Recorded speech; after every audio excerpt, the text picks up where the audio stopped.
नमस्कार। उत्तर प्रदेश की खबरों के साथ मैं हूं मनोज मानस। खबरों का रुख करेंगे उससे पहले देख लेते हैं इस वक्त की अहम सुर्खियां।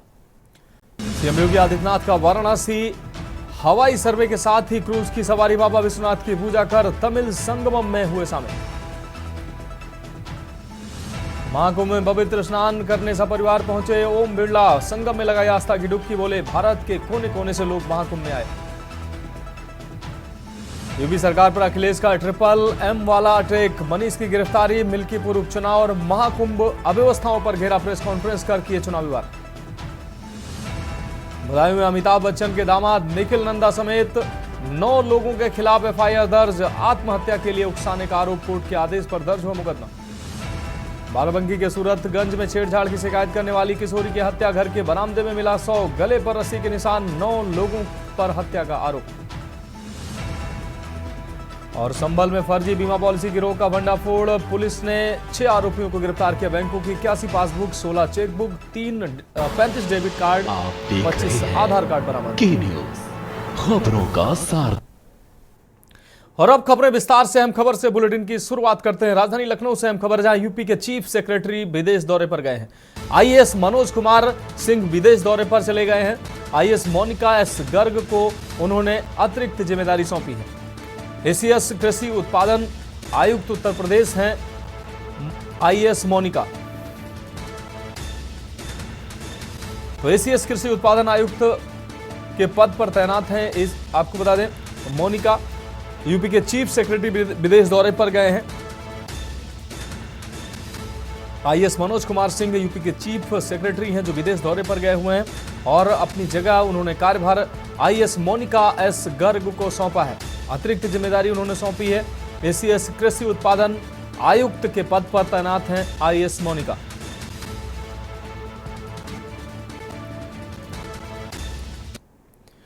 और अगली अहम खबर कानपुर जनपद से है, जहां DM जितेंद्र प्रताप सिंह की ताबड़तोड़ कार्रवाइयां सामने आई हैं। औचक निरीक्षण पर विद्यालय में नदारद मिले अध्यापक। संबंधित अधिकारियों को कार्रवाई के निर्देश दिए गए हैं। पिछले 7 दिन से कोई भी अध्यापक नहीं पहुंचा विद्यालय। कानपुर के नरवल तहसील का यह पूरा मामला है।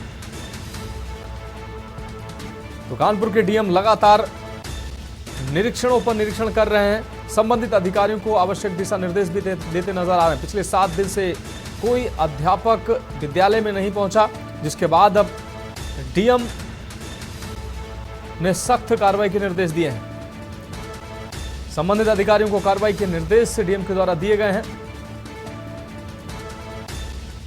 तो पिछले 7 दिन से कोई भी अध्यापक विद्यालय नहीं पहुंचा। अपनी कार्यशैली के लिए चर्चा में रहते हैं कानपुर के DM। कानपुर के नरवल तहसील का यह पूरा मामला है।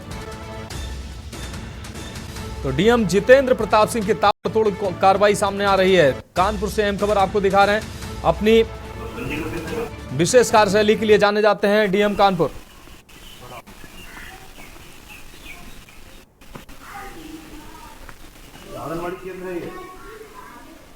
पिछले 7 दिन से कोई भी अध्यापक विद्यालय नहीं पहुंचा है।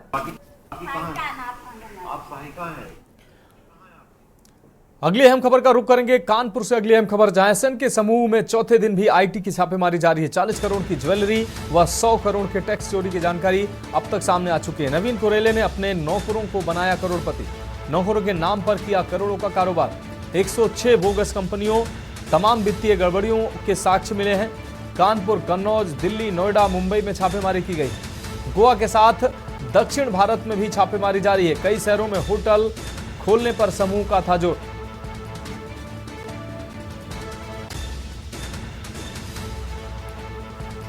तो कानपुर, कन्नौज, दिल्ली, नोएडा, मुंबई में छापेमारी जारी है। चौथे दिन ये छापेमारी जारी है। गोवा के साथ दक्षिण भारत में भी SN के ग्रुप पर छापेमारी जारी है।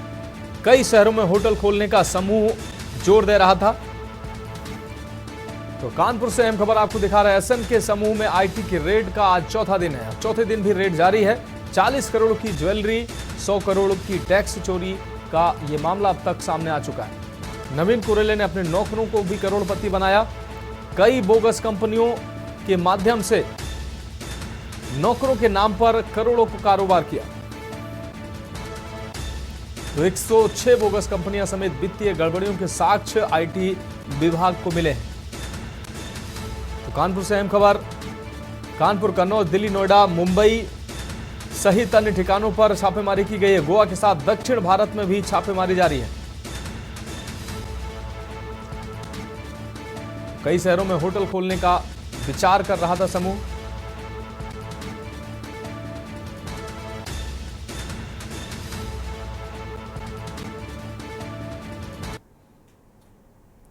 बढ़ेंगे अगली अहम खबर की ओर। खबर आगरा से, जहां 2 महिलाओं की मौत से इलाके में हड़कंप मच गया। दावत खाने के बाद मैक्स गाड़ी से जा रही थी अपने घर। इस दौरान यह हादसा हुआ। चालक द्वारा अचानक ब्रेक लगाने से सर पर जो है ब्रेक लेने से सर गाड़ी में टकराया है। इस दौरान एक बच्चा घायल हुआ है।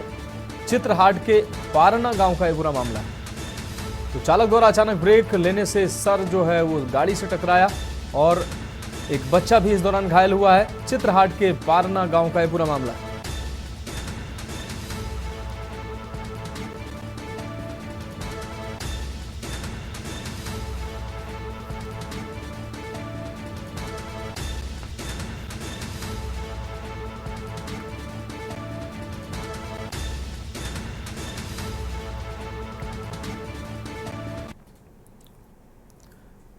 रुक करेंगे अगली अहम खबर का। हरदोई से अगली अहम खबर, जहां संदिग्ध परिस्थितियों में मोबाइल दुकान स्वाहा हुई। आग से लाखों का सामान जलकर खाक हुआ है।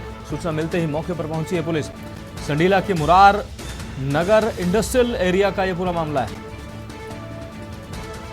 तो सूचना मिलते ही मौके पर पुलिस पहुंची है। संडीला के मुरार नगर इंडस्ट्रियल एरिया का यह पूरा मामला है। यह अहम खबर आपको दिखा रहे हैं। तो हरदोई से अहम खबर, संदिग्ध परिस्थितियों में मोबाइल दुकान में आग की घटना सामने आई, जिसमें लाखों का सामान जलकर खाक हुआ है।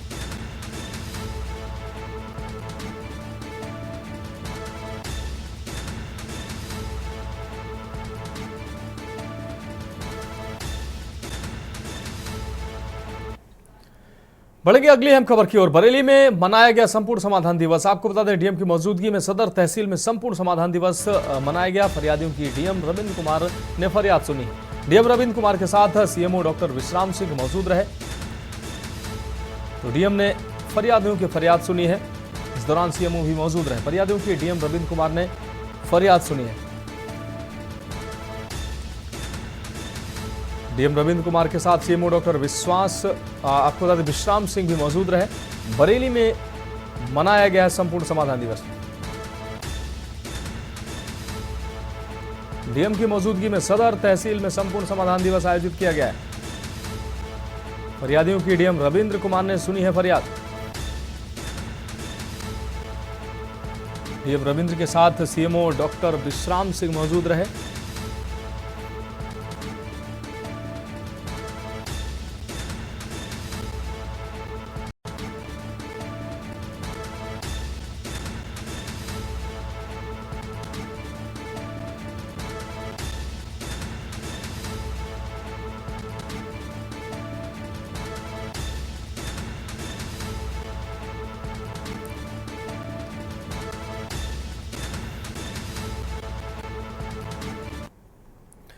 बढ़ेगी अगली अहम खबर की ओर। अलीगढ़ से अगली अहम खबर, जहां जमीनी रंजिश में बुजुर्ग की हत्या कर दी गई। खेतों के बीचों बीच हाथ पैर बांध आपको बता दें हाथ पैर बंधे मिले हैं।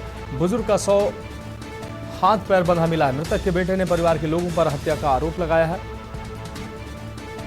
सूचना पर पहुंची पुलिस ने 100 पोस्टमार्टम के लिए भेजा है। पुलिस मामले की जांच पड़ताल में जुटी हुई। पाली मुकीमपुर थाना इलाके के गांव बनूपुर की यह घटना बताई जा रही है।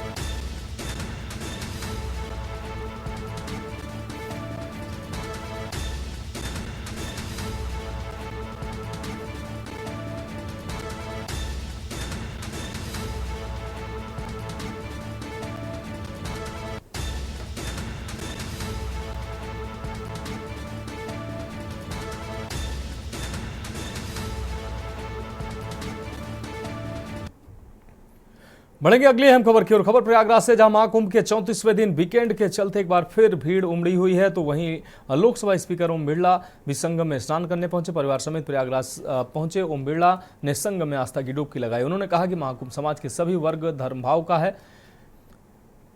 आपको बता दें, एएनआई की रिपोर्ट के मुताबिक ओम बिरला ने कहा कि यह भारत की आध्यात्मिक संस्कृति और आस्था का महाकुंभ है, जहां पर संत और ऋषियों की वाणी का अद्भुत संगम है। यहां लोगों की श्रद्धा और मां गंगा का किनारा है। वर्षों से महाकुंभ के प्रति हमारी आस्था रही है। उन्होंने कहा कि हम महाकुंभ में प्रार्थना करते हैं कि आत्मा की शांति के लिए, शांति के साथ देश में समृद्धि आए। वह बोले, ये भारत की आस्था का प्रतीक है। भारत की संस्कृति, वेद, विज्ञान और पुराण में महाकुंभ का विशेष महत्व है, इसलिए भारत की जनता के अंदर इसको लेकर बड़ी आस्था है।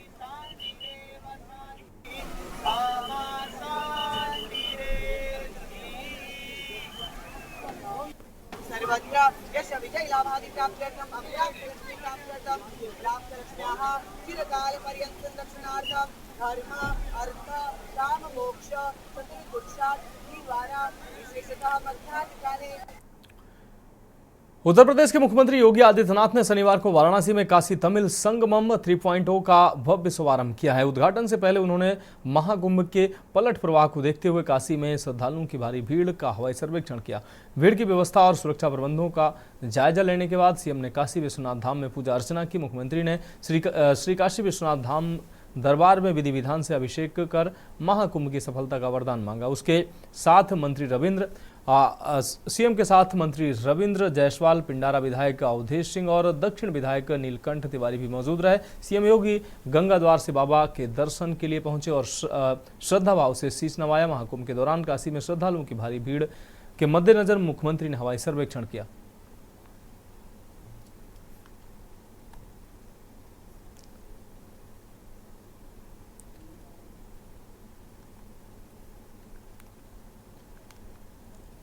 तो ये 4 तस्वीरें आप देख सकते हैं। काशी का हवाई दौरा किया, उसके बाद क्रूज से सारे काशी के सारे घाटों को देखा, काशी विश्वनाथ की पूजा अर्चना की और तमिल संगमम में भी प्रतिभाग किया मुख्यमंत्री ने।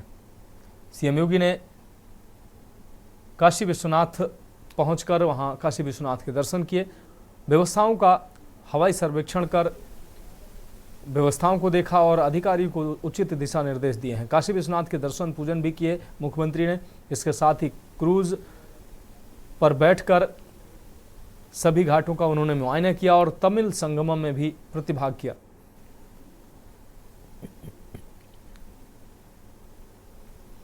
तो तीसरा काशी तमिल संगमम जिसमें मुख्यमंत्री ने प्रतिभाग किया। सचमुच आयोजन हमारे लिए इसलिए भी महत्वपूर्ण है, यद्यपि पहले 2 संस्करण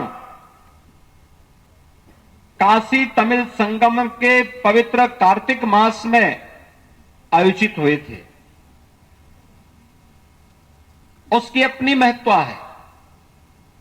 लेकिन तृतीय संस्करण इसलिए महत्वपूर्ण हो जाता है कि दुनिया का सबसे बड़ा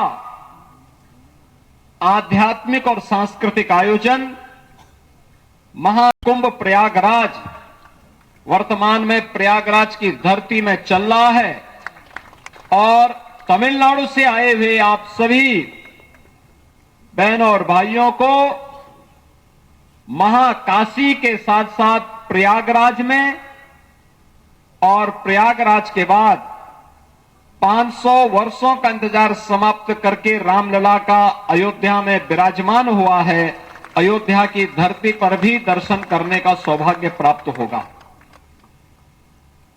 प्रधानमंत्री मोदी जी के विजन को ध्यान में रख करके हमारी सरकार ने जिस कार्यक्रम को आगे बढ़ाया, आज उसका परिणाम है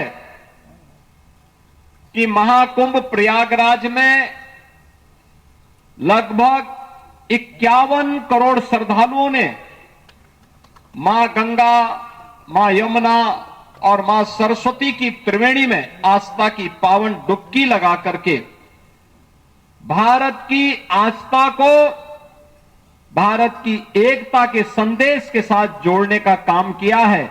और यह संदेश कि जहां जाति का भेद नहीं, पाति का भेद नहीं, क्षेत्र का भेद नहीं, एक भारत श्रेष्ठ भारत की परिकल्पना को लेकर के हर हर गंगे का उद्घोष करते हुए, मां गंगा का आशीर्वाद लेते हुए हर श्रद्धालु देश के अलग अलग कोने से आकर के आस्था की डुबकी लगा रहा है। इससे बड़ा आयोजन दुनिया के अंदर कहीं नहीं हुआ है। यह अब तक का सबसे बड़ा आयोजन है, जो 51 करोड़ श्रद्धालुओं को अब तक अपने साथ जोड़ चुका है। और मुझे प्रसन्नता है कि इस बार महाकुंभ के इस आयोजन के साथ काशी तमिल संगमम को भी जुड़ने का अवसर प्राप्त हो रहा है। इसलिए मैं अंतःकरण से आप सबका हृदय से अभिनंदन करता हूं, स्वागत करता हूं।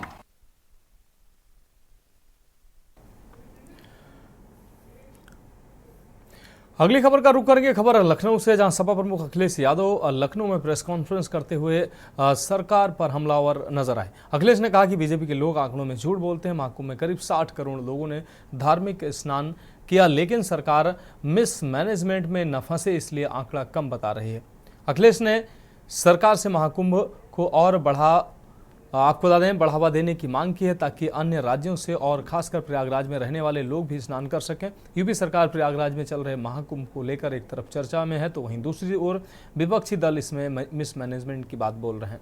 महाकुंभ में हुई भगदड़ और श्रद्धालुओं की मौतों के बाद समाजवादी पार्टी के नेता अखिलेश यादव ने सरकार को आड़े हाथों लिया है। अखिलेश ने कहा कि महाकुंभ में बीते दिनों जो कुछ हुआ वो सरकार का फेलियर है। बीजेपी के लोग आंकड़ों में झूठ बोलते हैं और मैनेजमेंट की बुनियाद पर वाहवाही लूट रहे हैं। अखिलेश ने कहा कि ऐसे बहुत से बुजुर्ग श्रद्धालु हैं जो वेद की वजह से अभी महाकुंभ नहीं, भीड़ की वजह से अभी महाकुंभ नहीं पहुंचे हैं, और खासकर प्रयागराज के लोग भीड़ की वजह से स्नान नहीं कर पाए हैं। अगर इस महाकुंभ में फौज का सपोर्ट लिया जाता तो अव्यवस्था न होती।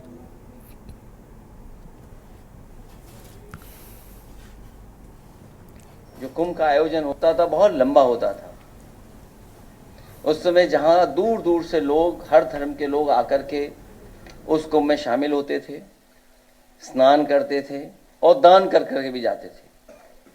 तो सरकार से हमारी ये मांग है कि इस कुंभ के आयोजन को, क्योंकि बहुत सारे बुजुर्ग लोग अभी स्नान नहीं कर पाए हैं, जब उन्होंने तस्वीरें देखी हैं सड़कों पे जाम की, जो भूखे प्यासे लोग नहीं पहुंच पाए, घंटों गाड़ियां चला करके भी नहीं पहुंच पाए, भगदड़ भी हुई, जाने भी गईं, लोग आते समय में भी एक्सीडेंट हुआ, जाने चली गई, जाते समय भी बड़े पैमाने पे लोगों की जान गई, जिसका आंकड़ा सरकार अभी तक नहीं दे पा रही है।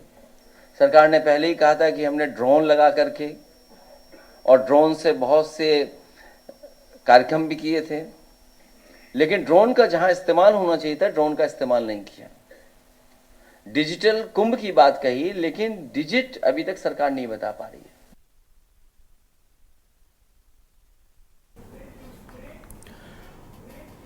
तो खबरों में वक्त एक ब्रेक का है, जल्द हाजिर होंगे। आप देख रहे हैं के न्यूज, खबरों का सारथी। ब्रेक के बाद उत्तर प्रदेश की खबरों में एक बार फिर से आपका स्वागत है। रुक करेंगे अगली अहम खबर का। इटावा में एक निजी कार्यक्रम में उत्तर प्रदेश के उप मुख्यमंत्री केशव प्रसाद मौर्य पहुंचे। उसके बाद इटावा क्लब में उन्होंने बजट संगोष्ठी कार्यक्रम किया और प्रेस वार्ता में बात करते हुए सवालों के जवाब भी दिए। उप मुख्यमंत्री केशव प्रसाद मौर्य से जब पूछा गया कि अखिलेश यादव ने कहा है कि पिछले 10 महीने में 54% बजट मिला है, 46% कैसे मिलेगा, सरकारी विभागों में कैसे काम होगा, तो जवाब में उन्होंने कहा कि अखिलेश यादव को भाजपा का फोबिया हो गया है। 2027 का सत्ताधीश बनने का पोस्टर लगवा रहे हैं, लेकिन मैं कह के जा रहा हूं कि 2047 तक अखिलेश यादव और समाजवादी पार्टी का कोई भी व्यक्ति मुख्यमंत्री नहीं बन सकता। इसलिए बजट को लेकर अनर्गल प्रलाप ना करें। उनको दृष्टि दोष है, इसका छुटकारा पाने के लिए अच्छे डॉक्टर से संपर्क करें। स्वतंत्र भारत का सबसे शानदार बजट है, देश को आगे बढ़ाने वाला बजट है और सभी वर्गों को ध्यान में रखकर बनाया गया बजट है। अखिलेश यादव हर समय वही कल्पना करते थे कि महाकुंभ में कोई अनहोनी हो जाए, और हमको दुख है जो घटना हुई। देश और दुनिया से महाकुंभ में श्रद्धालुओं का सैलाब उमड़ा था। अखिलेश यादव को पूर्व मुख्यमंत्री होने के नाते श्रद्धालुओं के स्वागत की जगह वीआईपी बनकर वो गए, जबकि उनको स्वागत करना चाहिए था। श्री अखिलेश यादव जी को भारतीय जनता पार्टी का फोबिया हो गया है और वह 2027 का सत्ताधीश बनने का पोस्टर लगवा रहे हैं। लेकिन मैं इसी इटावा की धरती पर यह कह करके जा रहा हूं, 2027 तो छोड़िए, 2047 तक समाजवादी पार्टी और श्री अखिलेश यादव, ये आदरणीय स्वर्गीय मुलायम सिंह यादव जी के सल्तनत का कोई भी व्यक्ति उत्तर प्रदेश का मुख्यमंत्री नहीं बन सकता। इसलिए बजट को लेकर के अनर्गल प्राप्त करने की जगह श्री अखिलेश यादव जी उत्तर प्रदेश सरकार की उपलब्धियों का सही तरीके से आकलन करें। जो उनको दृष्टि दोष है, जो मानसिक दोष है, उससे वो छुटकारा पाने के लिए अच्छे डॉक्टर से अच्छी दवा ले लें। बाराबंकी में पूर्व उप मुख्यमंत्री एवं राज्यसभा सांसद दिनेश शर्मा ने केंद्रीय बजट को लेकर अपनी प्रेस वार्ता की। इस दौरान उन्होंने कहा कि बजट जनता के हित में प्रत्येक वर्ग को लाभान्वित करने का बजट है। ये बजट जो विपक्ष को नागवार गुजर रहा है, आम आदमी के हित में सरकार निरंतर कार्य कर रही है। इस बजट में 12 लाख रुपए की आमदनी तक कर में छूट देने से सीधा 1 करोड़ लोग लाभान्वित होंगे। वहीं कृषि संबंधी कुल 9 कार्यक्रम शामिल किए गए, जिनमें देश के किसानों को लाभ मिलेगा। अफजाल अंसारी द्वारा कुंभ पर की गई टिप्पणी के सवाल पर कहा कि कुछ लोग कुंभ को गिद्ध की दृष्टि से देख रहे हैं, जो दुर्घटनाओं के लिए इंतजार कर रहे हैं। आवश्यकता है कुंभ को गरुड़ की दृष्टि से देखने की।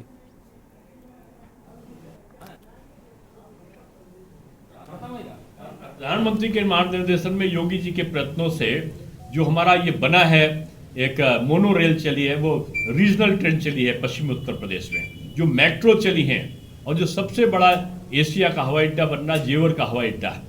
जेवर का हवाई अड्डा तो उत्तर प्रदेश की 1/3 की अर्थव्यवस्था को प्रभावित करने वाला है भविष्य में। यानी उत्तर प्रदेश देश का सर्वाधिक संपन्न प्रदेशों में से एक बनने वाला है, और शायद यही एक कारण है कि आज जो विपक्ष के लोग कुंभ को गाली दे रहे हैं।